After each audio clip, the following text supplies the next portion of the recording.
তারপর হঠাৎ বুড়ির সামনে আগুন জ্বলে ওঠে এবং এই আগুন দেখে বুড়ি বলতে থাকে, এক রাতে একজন বুড়ি স্টেশনে বসেছিল এবং ট্রেনের জন্য অপেক্ষা করছিল।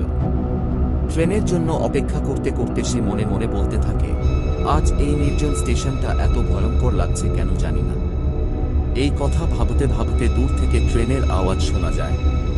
তারপর ট্রেনটা স্টেশনে পৌঁছায় এবং ট্রেনটাকে দেখে বুড়ি বলতে থাকে, এই ট্রেনটা যেন জীবন্ত নয়, তবু আমাকে এই ট্রেনে করে যেতে হবে। এই কথা শোনা মাত্রই ট্রেনের দরজা নিজে নিজেই খুলে যায়। তারপর বুড়ি ওই ট্রেনে উঠে পড়ে। ট্রেনে উঠে বুড়ি দেখে যে পুরো ট্রেনটাই ফাঁকা, কেউ নেই। তারপর হঠাৎ একটা দূর থেকে ঠকঠক আওয়াজ শুনতে পাই বুড়ি, তাই সে জানালার দিকে তাকায় এবং জানালাতে নিজের প্রতিবিম্ব দেখতে পায়। তারপর বুড়ির গলা শুকিয়ে আছে এবং বুড়ির দিকে একটা অদৃশ্য ছায়ায় এগিয়ে আসতে থাকে। এই দেখে বুড়ি দূর থেকে জিজ্ঞেস করে, তুমি কে? এই কথা শুনে সেই ছায়াটির উত্তর দেয়, আমি এই ট্রেনের চিরদিনের যাত্রী। এই কথা বলে হাসতে থাকে এবং বুড়ির দিকে এগিয়ে আসতে থাকি। এগিয়ে আসতে দেখে বুড়ি তাকে ভয় ভয় গলায় বলে, তুমি আমার দিকে হাসছো কেন? এই কথা শুনে ওই ছায়াটি বলে, কারণ তুমি আর নামতে পারবে না। তারপর বুড়ি জানালার দিকে তাকিয়ে বলতে থাকে, বাইরের এই জায়গাটি কোথায়? তখনই ভূতটি বলতে থাকে, এটা জীবিতদের পৃথিবী নয়, এটা কেবল মৃতদের পৃথিবী। গোত্রের এই কথা শুনে বুড়ি ভয় ভয় গলায় বলতে থাকে, তুমি আমাকে কেন অনুসরণ করছো?